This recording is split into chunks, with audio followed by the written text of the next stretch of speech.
Today we are going to talk about a strange and emotional story. When you hear how it is made, you might even feel a little uncomfortable. Would you drink coffee made from animal feces?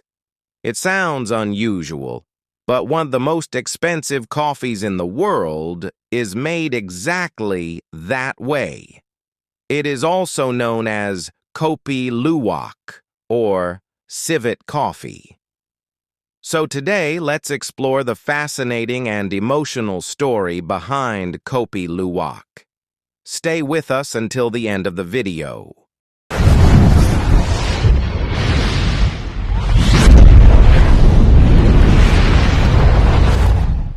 Story begins on the islands of Java and Sumatra in Indonesia during the Dutch colonial era. In the late 18th century, the Dutch grew coffee and exported it around the world. But local farmers were not allowed to drink the coffee they grew.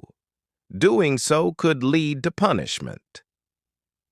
One night, while searching for food in the forest, they noticed that animals called luwaks were eating ripe coffee cherries and passing out the beans in their droppings. The farmers secretly collected the beans, washed them, dried them in the sun, roasted them, and made coffee from them. Because the taste was different, they continued drinking it and enjoyed its unique flavor. The luwak, better known as the Asian palm civet, is a small mammal that looks similar to a cat. It is an omnivorous and mostly nocturnal animal. Its diet includes fruits, flower nectar, insects, and other small creatures. And one thing it especially loves is ripe coffee cherries. Civets use their senses of smell and taste to choose ripe red or yellow coffee cherries. They avoid damaged or unripe ones. They swallow the cherries whole, without chewing. Once inside the stomach, the beans are exposed to strong digestive enzymes like hydrochloric acid and pepsin. These break down the fruit pulp and soften the outer layer of the bean. This process reduces the bitterness of the coffee and slightly changes its chemical structure. After a few hours, the beans are excreted by the civet.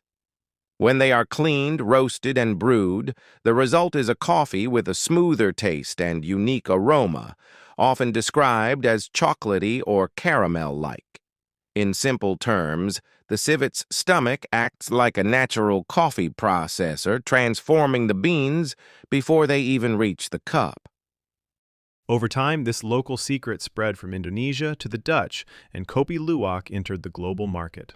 It quickly became famous as one of the most expensive coffees in the world. But with this fame came a dark chapter, not for the people who drink it, but for the civets themselves. As demand increased, many farms began capturing wild civets and keeping them in cages. In the wild, civets roam freely and eat a varied diet, but in captivity, many are fed only coffee cherries. This unnatural diet can cause digestive problems, stomach ulcers, and poor overall health. Many captive civets survive only 2 to 3 years. These nocturnal animals lose their freedom, spending their lives in small cages, showing signs of distress and abnormal behavior. Unable to roam or climb as they would in the wild, many begin pacing in circles and biting the cage bars. Even baby civets are often separated from their mothers at a very young age. To reduce bitterness in coffee, their lives became bitter in return. Today, animal welfare groups warn against cage-produced Kopi Luwak and encourage only wild-sourced beans. The choice, ultimately, is in our hands. So yes, the coffee may taste less bitter, but behind that flavor, there could be a luwak spending its life inside a cage. The next time you hear about Kopi Luwak, ask yourself, did these beans come from a wild civet or a caged one? Because in the end, both taste and compassion are choices we make.